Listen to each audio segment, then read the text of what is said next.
For example, if you are Tesla and you decide to make a lot of the components of your car in-house, what does that mean? If I go back several decades, the first cement plant that Gujarat Ambuja Cement set up.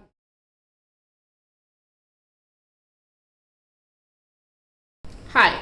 In the last video, I spoke about the drivers or factors of the return on equity or return on net worth. So there are three: net margin, which is net profit by sales. The second one is sales by assets, which is the asset turnover. And the third is assets by net worth, which is the financial leverage factor. So let's look at the first two factors. Now, there are business decisions where there are trade-offs involved between these two factors. For example, if you are Tesla and you decide to make a lot of the components of your car in-house, what does that mean? You have to set up extra facility in terms of a factory or add more machines. So basically invest more in assets, which brings down the second factor, which is the asset turnover. But if you are doing more things in-house, your margin should go up, which is that therefore your margin goes up, but your asset turnover goes down. If I go back several decades, the first cement plant that Gujarat Ambuja Cement set up, for the first time, they were a cement company that decided that they would have their power plant in-house, they'd have a railway siding in-house, they'll have port facilities. Now, all of that meant a greater investment in fixed assets.